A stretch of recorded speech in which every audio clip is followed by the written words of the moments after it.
আমরা একে অপরকে ভালোবাসি। আল্লাহ যেন এই ভালোবাসা কাল হাসরের ময়দানেও কবুল করে নেন। দীর্ঘদিন অনুপস্থিত থাকলে নিজের কাছেও অমানবিক মনে হয়, লজ্জাকর মনে হয়, নিজের দায়িত্বের প্রতি অবহেলা মনে হয়। আমি সেই জন্য মসজিদ কমিটি বরাবর মৌখিকভাবে দরখাস্ত করেছিলাম, যদি আমারে একেবারের জন্য ছুটি দিয়ে দেন তাইলে আরো বেশি ভালো হয়। কারণ নিজের কাছে অপরাধী মনে হওয়ার চেয়ে আমি মনে করি বিরত থাকাই ভালো। এরপরেও মোহাব্বত কাউরে ছাড়তে চাই না, সেই কারণে আপনাদের মাঝে দীর্ঘ 1 মাস পর আবার উপস্থিত হয়েছি। রব্বে করিম এই ভালোবাসার দৃঢ়তা আমাদের জন্য, ঈমানের জন্য, তার হাবিবের জন্য যেন কবুল করে নেন। যেহেতু মাহে মুহররম, জুমার সময় একদম সংক্ষিপ্ত, এই সংক্ষিপ্ত সময়ে বিশাল বিষয়কে গুছিয়ে আনা এটা অনেক বড় কঠিন বিষয়। সেই দিক লক্ষ্য রেখে ইসলাম দুটো জিনিসের সমন্বয়ে গঠিত। একটার নাম ঈমান আকীদা, আর একটার নাম আমল। আকীদাও লাগবে, আমলও লাগবে। আকীদার সমস্যা, আমল কোনো কাজে আসবে না। আবার আকীদা ঠিক আছে, আমল নাই, এটাতেও কোনো লাভ নাই। দুইটার সমন্বয় করতে পারলে একজন মুমিন হয়। সেই জন্য আমার রাসূল সাল্লাল্লাহু আলাইহি ওয়াসাল্লাম নামাজ, রোজা, হজ, যাকাত এই সব আমলের আলোচনার আগে আকীদা, ঈমানের আলোচনা করেছেন। সেই জন্য ঈমান আকীদা পাকাপোক্ত করে আমলি জিন্দেগি সুন্দরভাবে কাটাইতে পারলে ওনাকে আহলে সুন্নাত ওয়াল জামাত বলা হয়। তা আকীদার অনেক শাখা আছে, যেমন আল্লাহ নিয়ে আপনার বিশ্বাস কি হবে, এটা একটা শাখা। রসুল নিয়ে আপনার আকীদা কি হবে, এটা একটা শাখা। সাহাবায়ে কেরামের ব্যাপারে আপনার অভিমত কি হবে, এটা একটা শাখা।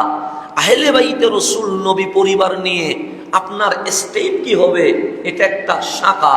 আমার মা বাবার সাথে, আমার মুরব্বীর সাথে, আমার শিক্ষকের সাথে, আমার উস্তাদের সাথে আমার আচরণ কি হবে, এটাও একটা শাখা। আউলিয়া কেরামের পথ মত নিয়ে আমার পর্যালোচনা কি হবে, এটাও আকীদার শাখা। এই আকীদাগুলো পাকাপোক্ত থাকলে তারে মুমিন বলে, আর মুমিন যখন নামাজ পড়তে চলে আসে তাকে মুসলমান বলে। ক্যাটাগরি কি আছে, ভাগ আছে। এখন আসেন আমরা আজকে মাহে মুহররম বিদায় আমাদের আলোচনা, যেহেতু আমাদের কারবালার মাহফিল হবে মসজিদে, আমি অ্যালাউন্স করবো, তো কারবালায় সম্পূর্ণ যাওয়া আমাদের পক্ষে সম্ভব নয়। তো আজকে আমি ভূমিকা হিসেবে একটি কথা বলবো। আমার রাসূল 2টি নিয়ামত দিয়েছেন। একটা নিয়ামত হচ্ছে সাহাবায়ে কেরাম, ওনারা সত্যের মাপকাঠি, ওনাদের ইজ্জত করা, তাজিম করা, সমালোচনা নিন্দা না করা, এটা আহলে সুন্নাত ওয়াল জামাতের আকীদার অন্যতম বিষয়। 1 নাম্বার। 2 নাম্বার নিয়ামত আহলে বাইতে রসুল, যেটা আমার নবীর পরিবার। এই নবীর পরিবারকে মুহাব্বত করা, ভালোবাসা, এটা ঈমানের অংশ।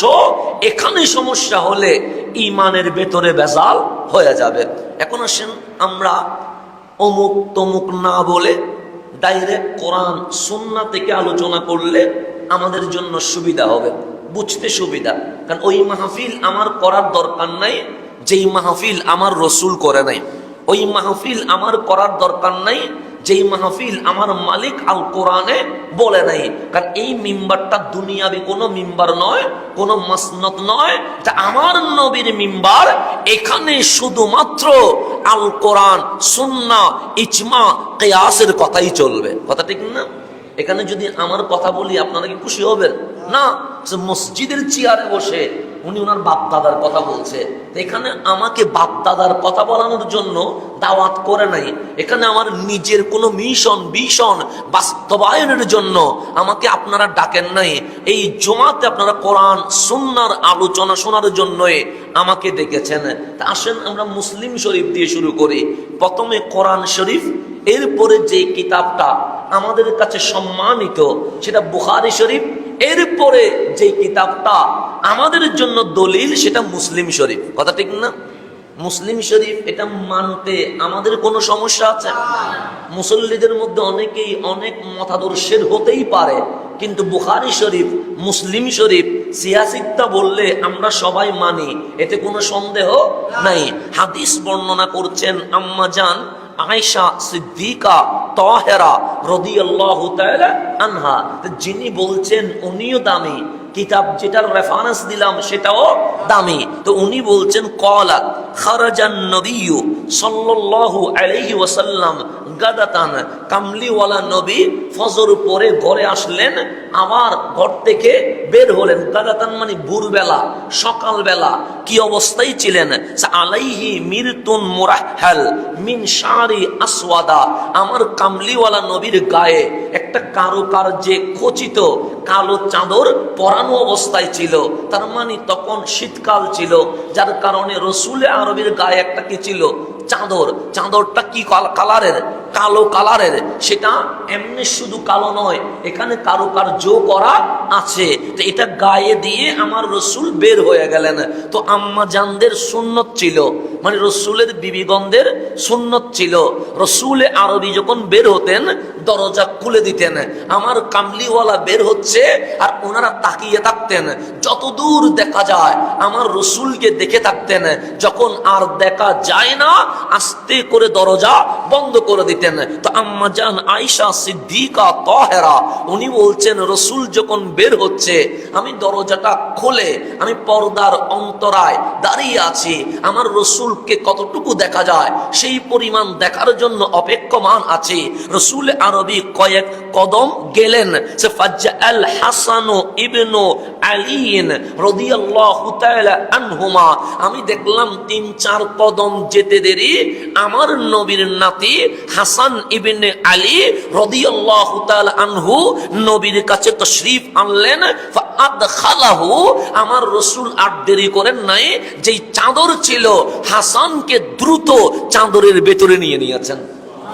তার উপর বলছেন সুম্মা জাআল হুসাইন রাদিয়াল্লাহু তাআলা আন, এরপর দেখলাম ইমাম আলী মাকাম ইমাম হুসাইন আসলেন। ফাদাখালা মাআহু, ওনাকেও আর চাদরের বাইরে রাখেন নাই, কামলিওয়ালা ওনারেও চাদরের ভেতরে নিয়ে নিলেন। তার উপর বললেন সুম্মা জাআত ফাতিমাতু রাদিয়াল্লাহু তাআলা আনহা, এরপর হাসান হুসাইনের আম্মা জান ফাতিমাতু জাহরা রাদিয়াল্লাহু তাআলা আনহা তাশরীফ আনলেন। ফাআদখালাহা, আমার রাসূল ওনাকেও আর চাদরের বাইরে রাখলেন না, ওনাকেও চাদরের ভেতরে নিয়ে নিলেন। সুম্মা জাআ আলীউন রাদিয়াল্লাহু তাআলা আন হায়দার কাররার, হযরতে মাওলা আলী কাররামাল্লাহু ওয়াজহা উনিও আসলেন। ফাআদখালাহু, আমার রাসূল ওনাকেও চাদরের ভেতর নিয়ে নিলেন। এখন চাদর আছে একটা, মাঝখানে রহমতুল লিল আলামিন, ডানে ইমাম হাসান, বামে ইমাম হুসাইন, সামনে আম্মা জান ফাতেমা, পিছনে হযরতে আলী কাররামাল্লাহু ওয়াজহা। এক চাদরের ভেতরে 5 জন ঢুকে গেছে। কয়জন? এই 5 জনকে আমরা বলি পাঞ্জাতন। কি বলি? পাঞ্জাতন আমার বাবার আপনার দাদার বানানো কোন শব্দ নয়, এটা মুসলিম শরীফের হাদিস থেকে পড়া। এই 5 জনকে চাদরে নিয়ে সুম্মা ক্বালা, আম্মা জান আয়েশা বলছে এরপর রাসূল আরবি বলছেন ইন্নামা ইউরিদুল্লাহু লিইয়ুযহিবা আনকুমুর রিজসা আহলাল বাইত ওয়া ইউতাহহিরাকুম তাতহীরা। মাওলা তুমি বলেছো হে আহলে বাইত তোমাদেরকে আমি আল্লাহ পুত পবিত্র রাখবো, সকল নাপাকি, সকল গুনাহ, সকল পাপ, সকল অপরাধ থেকে মুক্ত রেখে ইউতাহহিরাকুম তাতহীরা, তোমাদেরকে পুত পবিত্র রাখার দায়িত্ব আমি আল্লাহ নিজেই নিয়ে নিয়েছি। তো কামলিওয়ালা রাসূল বলছে মালিক, যেই আহলে বাইতকে তুমি পুত পবিত্র রাখার ঘোষণা পাক কোরআনে ঘোষণা করেছো, ওই আহলে বাইত হচ্ছে আমি, আলী, ফাতেমা, হাসান, হুসাইন হচ্ছি আমরা। 5 তন পাঞ্জাতনেই হচ্ছি আহলে বাইতে রাসূল। রাসূলে পাক সরাসরি ঘোষণা দিয়েছেন কি দেন নাই? কিসের আলোকে? কোরআনের আলোকে। তাহলে ইউতাহহিরাকুম তাতহীরা মানে পাক, এটা কোরআনের আয়াত। এটা মানে তাতহীরা, তাহের মানে পাক। আর 5 জনকে বলা হয় পাঞ্জাতন। সেই জন্য আমরা বলি পাক পাঞ্জাতন। পাক নিলাম কোরআন থেকে, পাঞ্জাতন নিলাম হাদিস থেকে। তাহলে আহলে সুন্নাত ওয়াল জামাতের যেই শব্দ, এটা কি কোনো মানুষ থেকে বানানো না, এটা কোরআন সুন্নাহ থেকে এইভাবে করে মণিমুক্তা ওলামায়ে কেরাম আহরণ করেছেন। সেই জন্য আমি ফেসবুক ইউটিউবে দুললে হবে না, আমাকে গবেষণা করতে হবে, আমাকে পড়তে হবে, আমাকে স্টাডি করতে হবে, আমাকে জানতে হবে। না হলে আসল জিনিস গোপন করে আপনাকে প্লাস মাইনাস বুঝিয়ে দিয়ে অনেকেই ঈমান চুরি করবে। সেই জন্য আমাদেরকে সাবধান থাকতে হবে। এখন আসেন সামনের দিকে যা, আমার আল্লাহ আয়াত নাজিল করেছেন। রসুল আরবি মক্কায় এমন কোনো কষ্ট নাই যে কষ্ট আমার নবী করে নাই। এই কষ্ট আমরা করতে পারবো? জীবনে করতে পারবো না। আপনি যদি আমাকে এখানে পাগল বলেন, আমি কালকে থেকে জীবনে আসব। আমার রসুলের পিছনে মক্কাবাসী ছোট ছোট ছেলে লাগাই দিছে, ওনারা শুধু পাগল মজনুন বল মিছিল করছে। আমার রসুল একটা বারের জন্য চিৎকার চেঁচামেচি করে নাই, তার উপর পাথর মেরে রক্তে লাল করে দিয়েছে। আমার রসুল একবারের জন্য বদদুয়া করেন নাই। খানায়ে কাবার সামনে উটের বুড়ি তুলে দেওয়ার কারণে আমার রসুল সিজদা থেকে আর উঠতে পারছে না। গরুর বুড়ি কত বড় আপনারা তো দেখেছেন, উটের বুড়ি এর চেয়ে আরো বড়, এটা পিঠের উপর তুলে দিয়েছে। রসুল আরবি সিজদার মধ্যে এইটার চাপে আমার কামলিওয়ালা সিজদা থেকে উঠতে পারছে না। তখন আম্মাজান ফাতেমাতুজ জাহরার বয়স মাত্র 9 বছর। যখন শুনলেন রসুল আরবির পিঠের উপরে উটের বুড়ি তুলে দিয়েছে, নামানোর মতো কেউ নাই। উনি আম্মাজান খাদিজাতুল কুবরার ঘর থেকে দৌড়ায়া 9 বছরের একটা ছোট্ট মেয়ে ছোট ছোট হাত দিয়ে ওই ভাগালটা বুড়িটা নামায়া আমার রসুলের গায়ে পানি মেরে পরিষ্কার করার পরে কামলিওয়ালা সিজদা থেকে উঠতে পেরেছেন। কিন্তু বদদুয়া করেছেন, রিয়াকশন করেন নাই। তো এমন কোনো কষ্ট নাই যেটা আমার নবীকে দেওয়া হয় নাই। পরে সহ্য করতে না পেরে মক্কা ছেড়ে মদিনায় চলে গেছেন, কিন্তু আওয়াজ করে নাই, শব্দ করে নাই, সাউন্ড করে নাই, রিয়াকশন করে নাই। আল্লাহরে যদি আমার রসুল বলতেন শেষ করে দাও, আল্লাহকে শেষ করে দিতেন না? দিতেন। জীবনে কখনো রিয়াকশন করে নাই। আমাদের তো একটুকু থেকে একটু হলে আমাদের চোখ লাল হয়ে যায়, মুখ লাল হয়ে যায়, বদদুয়া বেরোতে দেরি হয় না। কিন্তু আমার রসুলের মক্কি জীবনের নবুয়ত প্রকাশের 13টা বছর এমন কোন নির্যাতন নাই সেই জামানায় যে নির্যাতন আমার নবীর সামনে করা হয় নাই।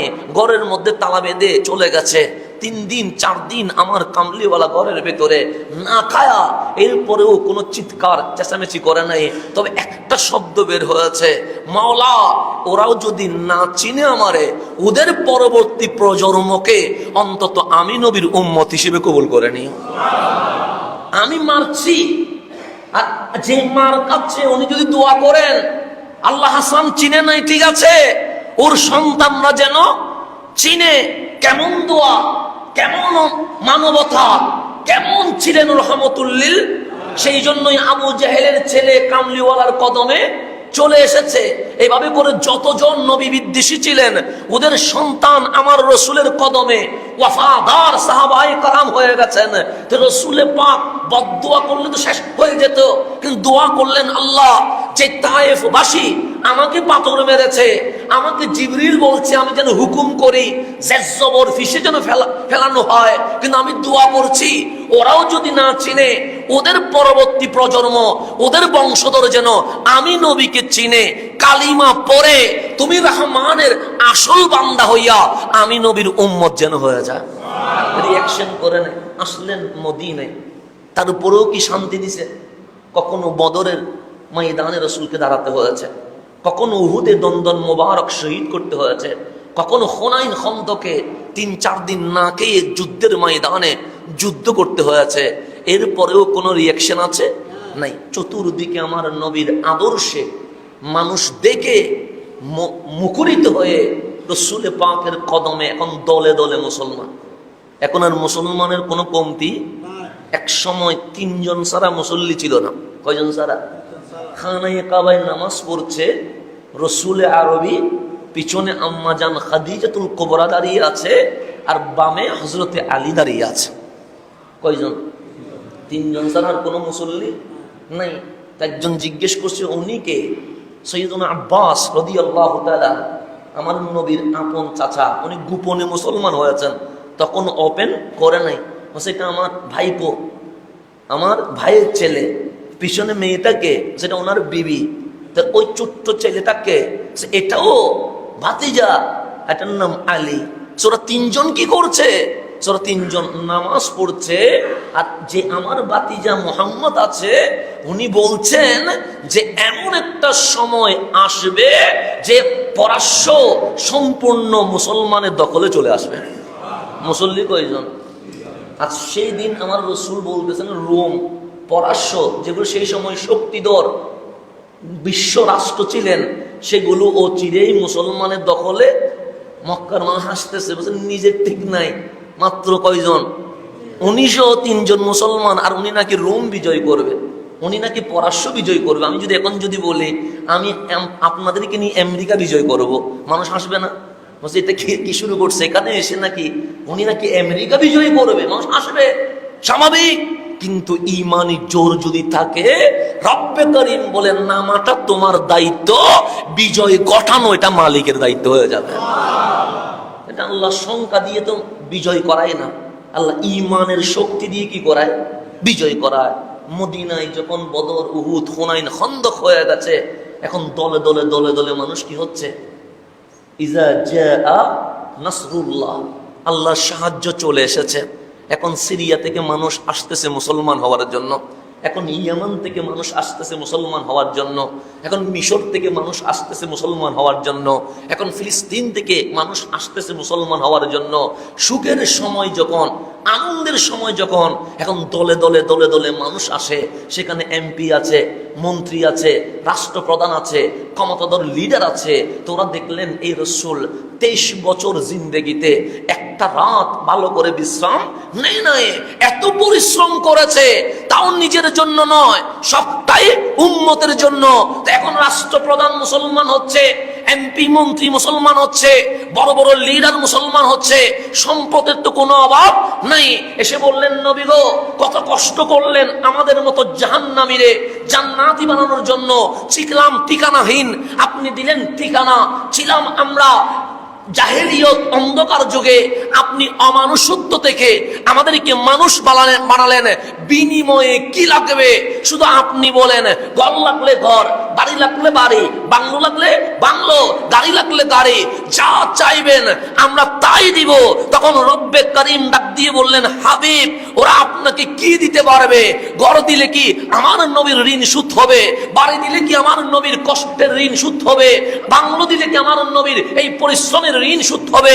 কুল, হাবিব, আপনি তাদেরকে বলে দেন, লা আসআলুকুম আলাইহি আজরা, তোমাদের কাছে আমি কোরআন দিয়েছি, ইসলাম দিয়েছি, পরিপূর্ণ একটা কমপ্লিট ধর্ম দিয়েছি, তোমাদেরকে মুসলমান বানিয়েছি, তোমাদেরকে জান্নাতের শুভ সংবাদ দিয়েছি। এত কিছু নিয়ামত দেওয়ার পরে আমি বিনিময়ে এক পয়সাও চাচ্ছি না। লা আসআলুকুম, তোমরা আমাকে কি দিবা? লা আসআলুকুম, আমি নবী তোমাদের কাছে চাই না। কি চাই না? বলছে আলাইহি, এত কিছু করার বিনিময়ে আজরা, এক পয়সাও বিনিময় চাই না। কেন? তোমরা বিনিময় দিয়া কি করবা? ইন্না আতাইনা কাল কাউসার, আমার মাওলা তো আমার কাউসারের মালিক বানায়া দিছে। যেখানে মালিক কাউসার দিয়েছে, সেখানে তোমার বিল্ডিং দিয়ে আমি কি করব? তোমার গাড়ি বাড়ি দিয়ে আমি কি করব? সেই জন্য রাসূল পাক বললেন, নবীরা সম্পত্তির ওয়ারেস দিয়ে যায় না, নবীরা এলমের ওয়ারেস দিয়ে যায়। কিসের ওয়ারেস? এলমের। আমরা দিয়ে যাই আমাদের সন্তানদেরকে সম্পদ, জায়গা, জমিন, টাকা পয়সা, ঘর বাড়ি। আমার রাসূল বললেন, আমার আওলাদদেরকে আমি কোনো এক বিগত জায়গাও দিয়ে গেলাম না। কেন? নবীরা সম্পদের ওয়ারেস বানায় না, নবীরা এলমের ওয়ারেস বানায়, এলমের উত্তরসূরি বানায়। সেই জন্য যাওয়ার সময় নিজের কাছে কিছুই ছিল না, তা আমি কিছুই চাই না, একটা পয়সাও চাই না। তা হাবিব বলেন, তবে হ্যাঁ, আমি তোমাদের কাছে একটা জিনিস চাই, তো উম্মত জিজ্ঞেস করছে কি দিতে হবে? কামলিওয়ালাকে আল্লাহ শিখিয়ে দিচ্ছেন, হাবিব আপনি বলেন ইল্লাল মাওয়াদ্দাতা ফিল কুরবা, কিয়ামত পর্যন্ত আমি নবীর বংশধর থাকবে। যখনই আমার বংশধরকে পাবা তাদেরকে বেইজ্জত করিও না, তাদের সাথে বেয়াদবি করিও না, তাদের কোনো সমালোচনা নিন্দা করিও না। আমি আমার আহলে বাইতকে রেখে গেলাম, আমার আহলে বাইতকে যদি তাজিম করতে পারো, সম্মান করতে পারো, তাদের প্রতি যদি সদয় হইতে পারো, আমি নবী তোমাদের উপর খুশি হয়ে যাব। তাহলে চাইছেন নিজের পরিবারের প্রতি সম্মান। কেন? এই রসুল জানে যে এই উম্মত পরিবারকে লাঞ্ছিত করবে। এই রসুল জানে কারবালায় হুসাইন কি হবে? শহীদ হবে। এই রসুল জানে যখন সমগ্র বিশ্বে হাজার হাজার মুসলমান হবে, তখন আমার আহলে বাইতের জন্য ফুরাত নদী বন্ধ করে তৃষ্ণার্ত করে ফেলবে। সেই জন্যই আল্লাহ বলেন, হাবিব আপনি বলবেন আমি কিচ্ছু চাই না, তোমরা আমাকে টাকাও দিও না, তোমার টাকা তোমার কাছে রাখো, আমাকে পয়সাও দিও না, তোমার বিল্ডিং তোমার কাছে রাখো, কিন্তু আমার আহলে বাইতের সাথে ভালো ব্যবহার করবা, সৎ ব্যবহার করবা, তাজিম করবা, সম্মান করবা। ওদের সাথে যদি সৎ ব্যবহার করো, আমি নবী উম্মত থেকে সবকিছুই পেয়ে গেছে। এই আয়াত যখন নাজিল হয়েছে, আমার রসুলের প্রিয় সাহাবী মুফাসসিরে কোরআন যাকে বলা হয়, হযরতে ইবনে আব্বাস, যাকে আব্দুল্লাহ ইবনে আব্বাস বলছেন রাদিয়াল্লাহু তাআলা আনহুমা, তিনি বলেন লাম্মা নাযালাত হাযিহিল আয়া, যখন এই আয়াতটা নাজিল হয়েছে, ক্বালু সাহাবায়ে কেরাম সবাই বললেন, ইয়া রাসূলুল্লাহ মা কারাবাতুকা হাউলাই আল্লাযীনা ওয়াজাবাত আলাইনা মাওয়াদ্দাতুহুম। ইয়া রাসূলুল্লাহ, কোরআনের আয়াত বলছে আহলে বাইতকে তাজিম করা ওয়াজিব, ওয়াজাবাত আলাইনা আমাদের উপর কি হয়েছে? ওয়াজিব হয়েছে। কিসের কি ওয়াজিব হয়েছে? মাওয়াদ্দাতুহুম, তাদের সাথে ভালো ব্যবহার করা, তাজিম করা, সম্মান করা, ওনাদের মুহাব্বত করা, এটা ওয়াজিব হয়েছে। সে মান কারাবাতুকা হাউলায়ে, আহলে বাইত কারা? কাদেরকে আমরা আহলে বাইত বলবো? ক্বালা, আমার রাসূল বললেন আলিয়ুন ওয়া ফাতিমাতু ওয়া আবনাহুমা, আমার কারাবা, আমার আহলে বাইত হচ্ছেন আলী, ফাতেমা, হাসান, হুসাইন, এবং ওনাদের বংশধর কিয়ামত পর্যন্ত যেটা আসবে সেটাকে আমি নবী আহলে বাইত হিসেবে ঘোষণা করে দিয়েছি। তাহলে এখন নবী পরিবার আছে না নাই? আপনি যদি যুক্তি দিয়ে বলেন রসুলের কোনো ছেলে নেই, রসুলের কোনো ছেলে কি বড় হয়েছে? না, ছোট অবস্থায় চলে গেছে। তাহলে বড় হয়েছে মেয়ে ফাতেমা, রুকাইয়া, ওনারা বড় হয়েছেন। রসুলের কোনো ছেলে বড় হয় নাই, সবাইকে আল্লাহ ছোট অবস্থায় নিয়ে নিয়েছেন। হযরত ইব্রাহিম উনি হলেন মদিনায়, হলেন কোথায়? মদিনায়, ছোট্ট, এখনো দুধ পান করছে। তো দুধ পান করতে হয় কয় বছর? 2 বছর। এটা কোরআন বলছে। আপনি কম খাওয়ান বা বেশি খাওয়ান, কিন্তু কোরআন বলছে সন্তানের হক হচ্ছে 2 বছর মায়ের দুধ পান করা। এটা 1500 বছর আগে বলছে। এখন ডাক্তারও বলছে সন্তানের জন্য মায়ের দুধের খাবারের চেয়ে উপযুক্ত আর কোনো খাবার নাই। তাহলে কোরআন আর ডাক্তারের গবেষণা ঠিক আছে না? ঠিক আছে, বিপরীত যাওয়ার কোনো সুযোগ নাই। সৈয়দনা ইব্রাহিম আমার নবীর শাহজাদা, ছোট্ট, আল্লাহ বললেন নিয়ে নিব। হাবিব বললেন আপনি যদি নিয়ে খুশি হন আমি দিয়ে খুশি আছি, আমার কোনো সমস্যা নাই। রহমান বলছেন নিয়ে নিব। তা আমি হাবিব যদি হই আমাকে কি করতে হবে? দিয়ে দিতে হবে। দিয়ে দিছেন। তো ওনার আম্মার নাম হচ্ছে উম্মুল মুমিনিন মারিয়া কিবতিয়া। উনি কাঁদছেন। ছোট্ট বাচ্চা যদি মারা যায় মা কাঁদবে না? তো কাঁদার সময় বলছেন আফসোস, কেন? সন্তান তো অন্তত 2 বছর কি খাইতে পারে, দুধ পান করতে পারে, আর মাওলা আমার সন্তানকে নিয়ে নিল। 2টা বছরও আমি মা দুধ পান করাইতে পারলাম না, এত ছোট্ট অবস্থায় নিয়ে নিল। মা ডাক শুনবো দূরের কথা, ইয়া রাসূলুল্লাহ আপনি বাপ ডাক শুনবেন দূরের কথা, আমার সন্তান তো দুধ খাওয়ার অধিকারও পায় নাই, এত আগে নিয়ে নিয়েছে। তখন আমার কামলিওয়ালা বললেন, মারিয়া কিপ্তিয়া, কান্না করো না, আমি নবী এখন দেখতেছি ইব্রাহিমকে যদিও ছোট্টকালে নিয়েছে, 2 বছর দুধ পান করতে হয়, এই অধিকার আমার ইব্রাহিম পাই নাই, কিন্তু আমার মালিক জান্নাতে নিয়ে হুরের মাধ্যমে ইব্রাহিমকে দুধ পান করানোর ব্যবস্থা করে দিয়েছে। ইব্রাহিম যাওয়ার পর মারিয়া কিপ্তিয়াকে আমার রাসূল সান্ত্বনা দিয়েছেন যে আমি দেখতেছি জান্নাতে হুর আমার ইব্রাহিমকে কি করাচ্ছেন, তো তুমি কান্না করিও না, সবর ওয়াস্তাইনু বিস-সাবরি ওয়াস-সালাহ, ধৈর্য ধরো। তাহলে নিয়ে নিলেন। তো নবীর কি কোনো সন্তান আছে? নাই। কেন? আপনি যদি গবেষণা করে দেখেন, বাবা আদমের সন্তান হযরতে শীশ আলাইহিস সালাম, উনিও নবী ছিলেন। হযরতে ইব্রাহিমের সন্তান হযরতে ইসমাইল আলাইহিস সালাম, উনিও নবী ছিলেন। হযরতে ইয়াকুবের সন্তান হযরতে ইউসুফ আলাইহিস সালাম, উনিও নবী ছিলেন। নবীর ছেলে কি হয়? কিন্তু আমার রসুলের পরে কোন নবী হওয়ার সুযোগ আছে? তা আল্লাহ বলছেন, হাবিব এই সন্তান থাকলে বড় হবে, বড় হলে আর নবী হওয়ার কোন সুযোগ। তো যদি নবী হয় তাহলে আপনার খতমে নবুয়ত, শেষ নবীর মর্যাদা থাকে না। আর যদি নবী না হইয়া উম্মত হয়, আমার নবীর তাজিমে আঘাত হয়, আমি আমার নবীর তাজিমেও আঘাত করতে পারবো না, আবার খতমে নবুয়তের বিধান লঙ্ঘন করতে পারবো না। সেই জন্য বাচ্চা দিলাম যাতে বিশ্ববাসী বলতে পারে এমন হাবিব যিনি মেয়েও জন্ম দিতে পারে, ছেলেও জন্ম দিতে পারে, নিয়ে গেলাম যাতে কেউ বলতে না পারে এটা কেমন নবী, যেই নবীর সন্তান উম্মত হইছে, রসুল হইতে পারে নাই। আমি সব দিকে আমার নবীর ইজ্জত রক্ষা করে দিয়েছি। ছেলে তো নিয়ে নিয়েছেন, ছেলে নিলে আর বংশ আসেনি নাই, কারণ মেয়ে দিয়ে বংশ। যেমন আমার বংশ নামা, আমার দাদা, আমার বাবা, তারপর আমার ভাই দিয়ে। তো আমার বোন কোথায় যাবে? আমার বোনেরও তো সন্তান আছে, এটা হবে আমার বোনের স্বামী, যাকে আমরা দুলাভাই বলি, ওনার নসল দিয়ে হবে এই বংশ। এই বংশটা আর আমাদের সাথে কি হবে না, অ্যাড হবে না, ওনার বাবা দিয়ে চলে যাবে। তাহলে মেয়ে দিয়ে স্বামীর বংশ হয়, ছেলে দিয়ে বাবার বংশ হয়। তো রসুলের তো কোনো কি নাই, ছেলেই নাই, তো বংশ হবে কোত্থেকে? তো আজকেও যেভাবে কথা উঠছে, নবীর তো ছেলে নাই, বংশ আসলো কোত্থেকে? সেই দিনও রসুলের ছেলে যখন হযরতে কাসেম, হযরত ইব্রাহিম ইন্তেকাল করেছে, মক্কায় মিছিল হয়েছে। কেন? হুয়া আফতার, তিনি নির্বংশ, ছেলে তো নাই, তো মারা গেলে আর কোনো আওয়াজ শব্দ থাকবে না, জিয়ারত করার মানুষ পাবে না, ইসলাম থাকবে কোথায়? হযরত ইব্রাহিম মারা গেলেন, মদিনার মুনাফিকগুলো মিষ্টি বিতরণ করছে, আমার রসুলের দুটো চোখ দিয়ে পানি বের হয়ে গেছে।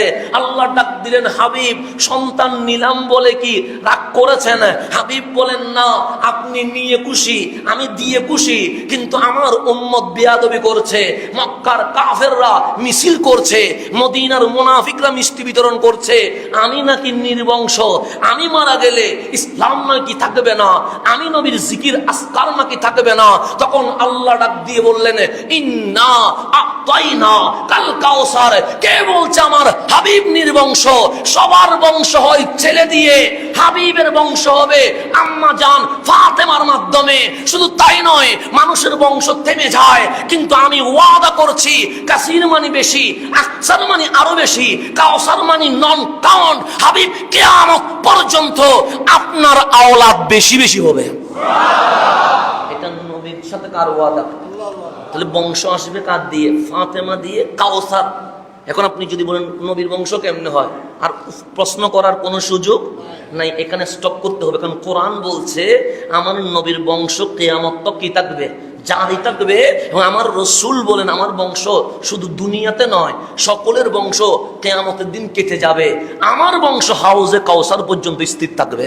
শুধু তাই নয়, আখিরি জামানার যে ইমাম মাহাদি আসবে, এটা কার ছেলে কেউ বলে নাই, এটা কার সন্তান কেউ বলে নাই, কিন্তু মুসলিম শরীফ উল্টান, সেখানে আমার রসুল বিস্তারিত বলে গেছেন, আল মাহাদি মিন ইতরাতি মিন ওয়ালাদি ফাতেমা।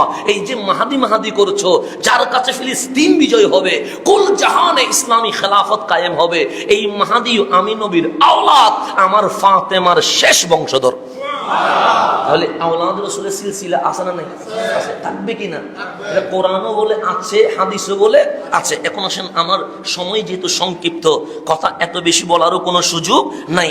এখন আসেন, মানুষ শহীদ হয়। শহীদ মানে আল্লাহর রাস্তায় নিজের জান কি করে দেওয়া, কোরবান করে দেওয়া। তো আমরা শহীদ কাকে বলি? যিনি শহীদ হয়ে গেছেন। এর আগে কি কেউ শহীদ বলে? যেমন বাংলাদেশে আমরা যদি বলি একজনের নাম শহীদ নুরুল ইসলাম ফারুকি রহমতুল্লাহি আলাইহি, তো উনি এখানে আসছেন না? যখন আসছে কেউ কি উপস্থাপনায় শহীদ নুরুল ইসলাম ফারুকি বলছে? তাহলে শহীদ হওয়ার আগে কেউ শহীদ বলে না, শহীদ হওয়ার পরে এরপরে কি বলে? শহীদ বলে। কারণ মানুষ জানে না, আপনি যুদ্ধের ময়দানে গেছেন, আপনি কি শহীদ হবেন, না মায়ের খায়া গাজী হবেন, না যুদ্ধের ময়দান থেকে পালিয়ে যাবেন? এটা কি আপনি জানেন?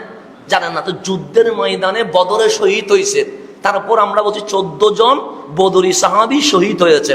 উহুদে 70 জন শহীদ হয়েছে, আমরা বলছি উহুদে 70 জন শহীদ হয়েছে।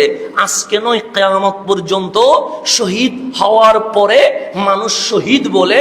আর আমার নবীর হুসাইন এটা এমন শহীদ, সাহাবায়ে কেরাম বলছে হুসাইন এখনো কুলে।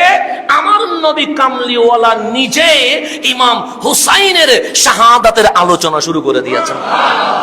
যিনি শহীদ হওয়ার 50 বছর আগে, কয় বছর আগে শহীদ হিসেবে আলোচিত হয়েছেন, ওনার নাম ইমাম হুসাইন রাদিয়াল্লাহু তাআলা। এখন আসেন, যেহেতু সময় কম, আমি আজকে ভূমিকা দিচ্ছি, বাকিটা আমাদের মাহফিলে হবে ইনশাআল্লাহ। এই হাদিস মুসনাদে আহমদের মধ্যে, সুনান ইবনে মাজার মধ্যে, ইমাম হাকিম মুস্তাদরাকের মধ্যে বর্ণনা করে বলছেন, হাযা হাদিসুন সহিহুন আলা শারতি শাইখান। বলছে বুখারী মুসলিমের শর্ত অনুযায়ী এই হাদিসটা সহিহ, এতে কোনো সন্দেহ নাই। তো এটা কি? আন উম্মিল ফাদল বিনতিল হারিস রাদিয়াল্লাহু তাআলা আনহা, আমার নবীর আপন চাচি মানে সৈয়দুনা আব্বাস রাদিয়াল্লাহু তাআলা আনহুর স্ত্রী হযরতে উম্মে ফাদল, ওনার থেকে রওয়ায়াত, আন্নাহা দাখালাত আলা রাসূলিল্লাহ সাল্লাল্লাহু আলাইহি ওয়াসাল্লাম। উনি ভোরবেলা আমার নবীর ঘরে তাশরীফ আনলেন। ফাকালাত, উনি বললেন, ইয়া রাসূলুল্লাহ ইন্নী রাআইতু হুলমান মুনকারান লাইলা আল-লাইলা, আমি গত রাতে এত ভয়ঙ্কর স্বপ্ন দেখেছি যেই স্বপ্ন আমাকে আর ঘুমাইতে দিচ্ছে না। তখন আমার রাসূল বললেন, মা হুয়া, স্বপ্নটা কি, আমারে বলো। কলা, তিনি বললেন, শাদীদ, এটা বড় কঠিন স্বপ্ন, আমি বলতে এটা পছন্দ করছি না, আপনি শুনতেও পছন্দ করবেন না, আমার কাছে এটা জঘন্যময় স্বপ্ন মনে হচ্ছে। আমার রাসূল বললেন, মা হুয়া, আর আপনি আমারে বলেন, যদিও বা সম্পর্কে আপনি চাচি, আমি বাল্যকালে মা হারিয়েছি, আমার মায়ের সূরত আমি আপনার কাছে পেয়েছি, আমি জীবনে আপনারে চাচি বলি নাই, মাই বলেছি। তো মা তো সন্তানকে সব খুলে বলতে পারে, যত ভয়ঙ্কর হোক আমি নবী শুনতে রাজি আছি, আপনি বলেন। তো উনি বলছেন, রাআইতু কান্না কিতআতাম মিন জাসাদিকা কুতিয়াত ওয়া উদিয়াত ফি হিজরি, আমি দেখতেছি গত রাত ঘুমের ভেতরে আপনি রহমতুল লিল আলামিন, আপনার শরীর মোবারক থেকে মাংসের একটা টুকরো কেটে গেছে। কার শরীর? রাসূলের শরীর থেকে মাংস কি হয়ে গেছে? কেটে গেছে। কাটার পর ওই কেটে যাওয়া মাংস জমিনে পড়ে যাচ্ছে, কিন্তু জমিনে না পড়ে আমি উম্মে ফাদলের কোলে চলে আসছে। ইয়া রাসূলুল্লাহ, এটার চেয়ে ভয়ঙ্কর স্বপ্ন আর কি হতে পারে? আপনার জিসমে আথারের অংশ মোবারক কেটে গেছে, রক্তে আবৃত হয়ে আছে, এটা জমিনে না পড়ে আমার কোলে চলে এসেছে। আল্লাহ জানে কি ভয়ঙ্কর হতে পারে। আমার রাসূল হাসি দিয়ে বললেন, রাআইতু খায়রা, কে বলেছে ভয়ঙ্কর? এটার চেয়ে ভালো কোনো স্বপ্নই হইতে পারে না। চমৎকার স্বপ্ন দেখেছো। বলছে তাবির কি হবে? ফাওয়ালাদাত ফাতিমাতু আল হুসাইনা ফাকানা, বলছেন রাআইতু খায়রা তালিদু ফাতিমাতু ইনশাআল্লাহ গোলামান ফায়াকুনু ফি হিজরিকা।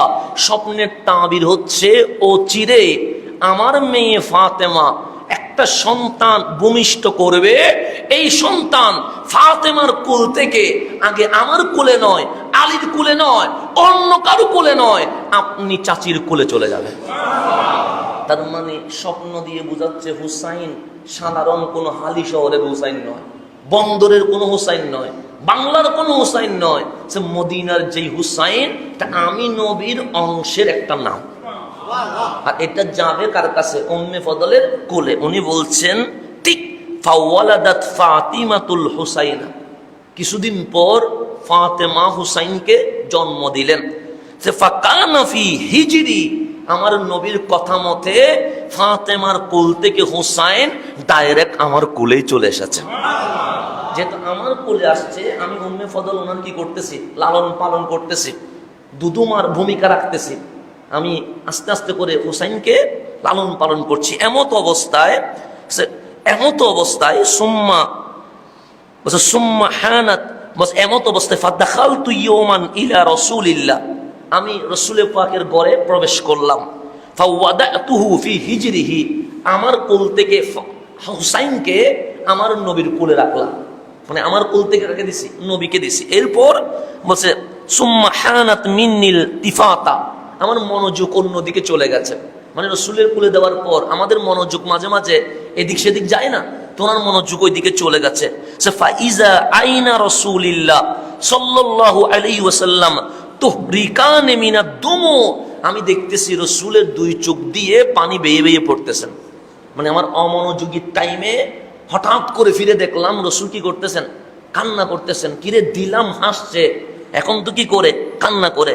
তখন আমি বললাম ইয়া নবী আল্লাহ বিআবি আনতা ওয়া উম্মিকা মা লাকা, আমার মা বাবা আপনার কদমে কোরবান। ইয়া রাসূলুল্লাহ, এমন কি ঘটে গেছে? আমি আসলাম, আপনি হাসলেন, হুসাইনকে কুলে নিলেন, আপনি হাসলেন, আমার মনোযোগ একটু অন্যদিকে গেছে, এর মধ্যে আপনি কান্নাকাটি শুরু করে দিলেন, ঘটনা কি?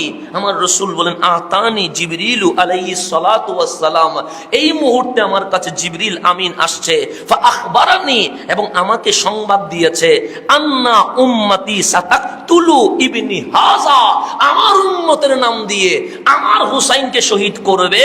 ফাকুলতু হাযা, আমি অবাক হয়ে বললাম আপনার উম্মত পরিচয় দিয়ে এই হুসাইনকে শহীদ করবে?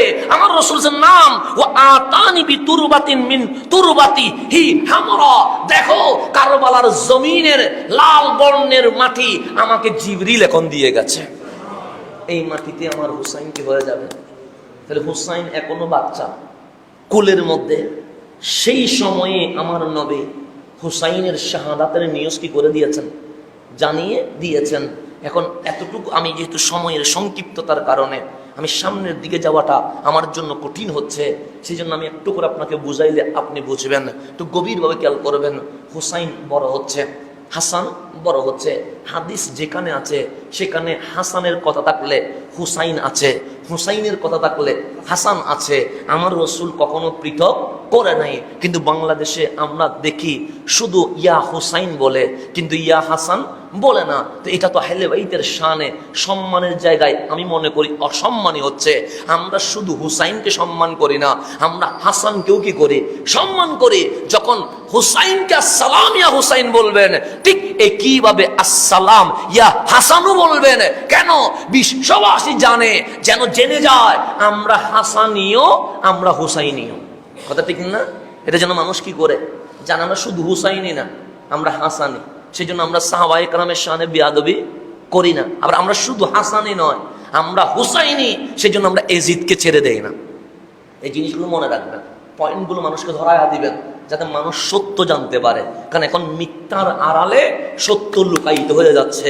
আমরা সত্য না বলার কারণে মিথ্যা এখন এমনভাবে আলোচিত হচ্ছে, এখন সত্য আস্তে আস্তে কি হয়ে যাচ্ছে?